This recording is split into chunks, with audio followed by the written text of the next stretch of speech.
Eu gostaria que você falasse um pouco da estratégia do XPCA em respeito à alocação, setor, qual é o principal foco atualmente do XPCA? O principal foco do XPCA é ser diversificado, né? Desde que ele nasceu, esse é o foco. Então, a gente não atua num nicho específico de mercado. Não sou um fundo focado em cooperativa, em revenda, em usina.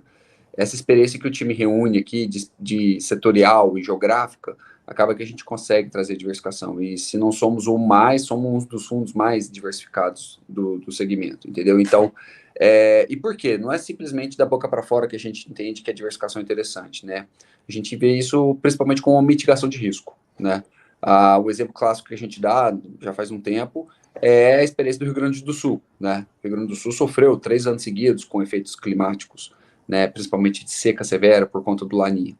Então, se eu tivesse uma exposição concentrada nesse estado, eu traria um componente de risco adicional para o nosso fundo, né? Assim como no passado, e agora também aos poucos volta a questão da mão do governo, da política no setor sucrocoleiro, né? Então, se eu focar em empresas, principalmente destilarias, né, que nesse momento não produzem açúcar, a gente pode abordar disso um pouco mais à frente, mas se eu focar em destilarias, exclusivos produtores de etanol, são empresas que nesse momento estão sofrendo com margens, entendeu? Se eu foco nisso, eu acabo trazendo um componente, né? Então, tanto do ponto de vista geográfico como setorial, a gente tem essa prerrogativa de ser diversificado. Essa é a principal estratégia nossa, entendeu? Então, eu não tenho na política nenhuma restrição para atuar em nenhum setor, em nenhuma região, ok? Importante mencionar isso.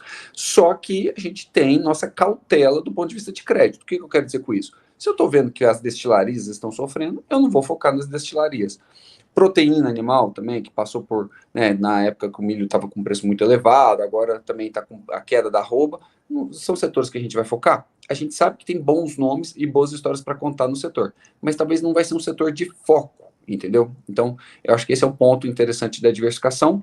E ainda falando um pouco da estratégia nossa, a gente, esse breve currículo que eu dei da turma aqui, né, a gente consegue mixar e a gente percebeu que é um diferencial nosso. Enquanto eu, Gabriel, Rafael, estamos a campo, visitando cliente, monitorando, trazendo novos negócios, tem o Evandro, né, que tem uma experiência forte em fundos, e o André Mazzetti, que é o principal gestor, que ficam aqui na retaguarda.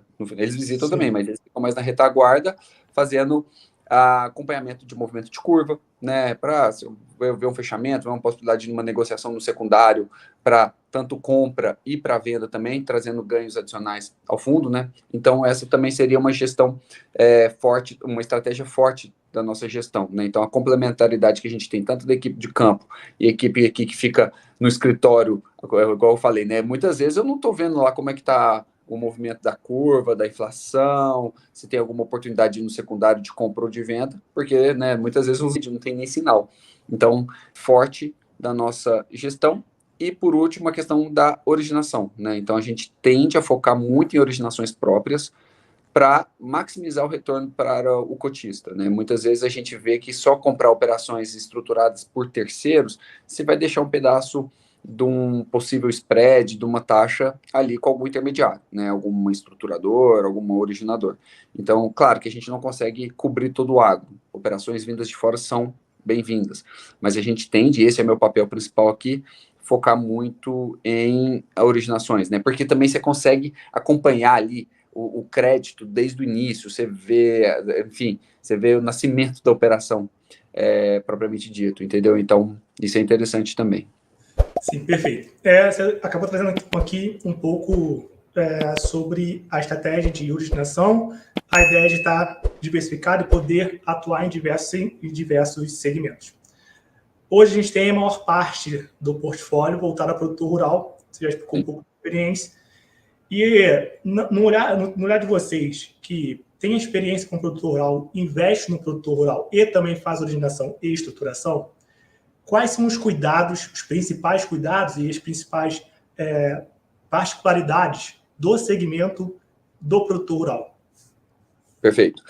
Bom, acho que principalmente assim, em termos de gestão barra governança do produtor, né?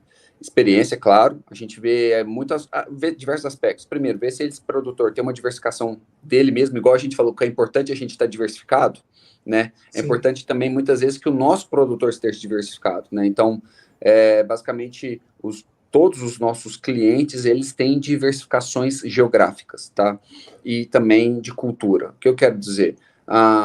Uma Sirensen, que é um importante player do nossa carteira, tem atuações focadas ali no Maranhão, mas também já vem expandindo para o Pará, né?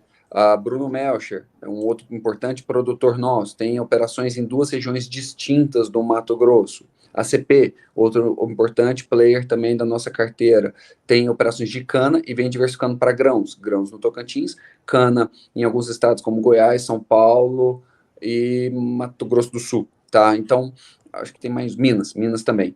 Então, assim, essa é uma importante questão. E quando eu falo de governança e gestão, e até provavelmente vai ser uma das perguntas que você vai abordar, né, Danilo, com relação aos riscos que a gente está vendo atualmente, né, principalmente nesse segmento do produtor, é que a gente percebe, eu vou só fazer um parênteses aqui, todos os nossos produtores têm balanço auditado ou estão em vias de, né?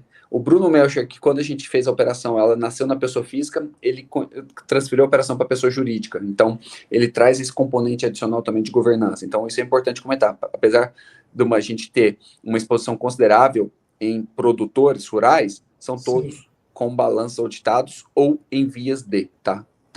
Quem eu comento que é em vias de é o próprio Bruno Melcher, que é um importante pecuarista e produtor rural, mas com um nível de governança bem interessante. Mas só para não me estender muito nesse ponto, mas o que é importante comentar quando eu falo de governança, que é um ponto talvez hoje de maior atenção nossa, é a política de fixação, né, de compra e venda do produtor, né? Porque o grande problema que a gente está vendo hoje no setor é que aquele produtor que quis ter a bola de cristal, né? E não fez o dever de casa de fixar as pontas, né? Tanto a parte de custo e a parte de vendas. E eu posso te afirmar, e a gente fez esse monitoramento recente com nossos clientes, que todos eles fazem, entendeu? Então, esse perfil de cliente, que já é um cliente encorpado, né? Uma Sirense da vida tem, entre safra e safrinha, tem mais de 100 mil hectares, né? Isso é muito, né? Um Bruno Melcher também tem mais de 15 mil hectares, além da operação de pecuária, uma própria ACP também tem várias frentes de atuação, hoje é um dos maiores fornecedores e produtores de cana, mas são pessoas com, né, com patrimônio, com bagagem, assim, do ponto de vista de atuação. Né? E o problema que talvez a gente está vendo, e aí vai impactar outros setores que a gente vai poder abordar aqui, talvez foi naquele pequeno e médio produtor que ele não tem um nível de governança tão avançado, né? E ele segurou a soja, achando que a soja ia recuperar, né? Um número aqui, eu vi soja a 170, a soja está 150, vou esperar voltar a 170. O que aconteceu? 140, 130, 120, 130. Entendeu? Então foi isso que aconteceu. E aí, até saiu uma reportagem, agora eu não lembro a fonte, até peço desculpa, mas se vocês procurarem na internet digitando produtor, perdeu dinheiro em 2023. Quem carregou grãos em 2023 não ganhou dinheiro.